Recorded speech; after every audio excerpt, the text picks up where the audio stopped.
ئێستا کاتی کاری وەستا ئەحمەد دەست پێ دەکات هەرکە ئەو میلە گەیشتە سەر 12 کاتی کاری دەست پێ دەکا تاوەکو یەک سوور لێ دەدا و دەگەڕێتەوە شوێنی خۆی و دەبێتە 12 کاتژمێر.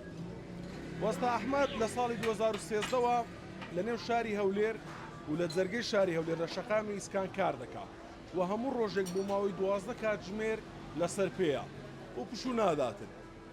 ماوەی 12 ساڵە هەموو ڕۆژێک ئەمە پیشەیەتی.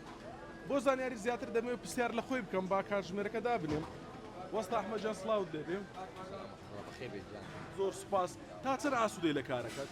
زۆر ئاسوودەم الحەمدولillah لێرە هاتوومەوە 12 ساڵەوەی شمانە و الحەمدولillah زۆر باش.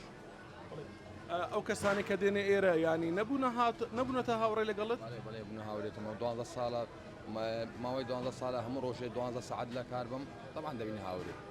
لە ماوەی ئەو 12 کاتژمێرە هیچ پشوو نادەی؟ نانە هیچ پشوم نەداوەم بێژگەل کۆرۆنەی ئەوە هیچ جواز وەگەرنا ئەو 12 ساڵە هەموو ڕۆژێ 12 سعات دەیشێمە. یعنی ڕێک 12 کاتژمێر هەر بە پێوەی هەر بە پێوەمە لەسەر تەباقەی 12 سعات ڕێک. ئەی لە ڕووی تەندروستیەوە ئەمە بەرنامەی خەوی تێک نەداوی؟ حتمما بەرنامەی خەونی تێک دەدا بەڵام 12 ساڵ هەر دەبی لێرابی وەیە چاوە.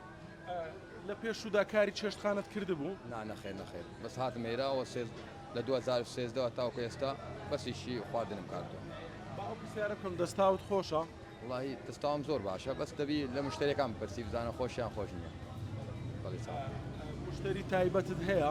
مشتری تایبەتم هەیە یعنی ڕۆژانە دێن لە هەولێرەیە لە سلێمانیە یان لە بەغدایە دێن بە معدەلی. ئەگەر 12 ساڵ بگەڕێیتەوە پاش هەمان کار هەڵدەبژێریتەوە؟ بەڵێ چکە زۆر ئاسوومە زۆر مرتاحم لەوە ئیشەی.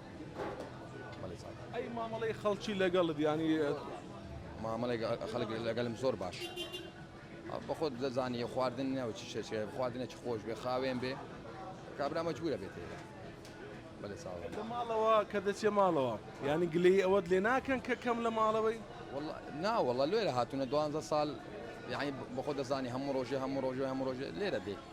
باشە لە ماڵەوە خۆت خواردن ئامادە دەکەی یان خێزانەکە؟ نانە خێزانەکەم ئامادەکەن. ینی دەستاوت هەرچەند خۆشیش بێ بەڵام لە ماڵەوە؟ نانە لە ماڵەوە خێزان بەس جار بەجار بە خۆت دەزانین جار بەجار بە خۆم خواردنی لێ دەنێ.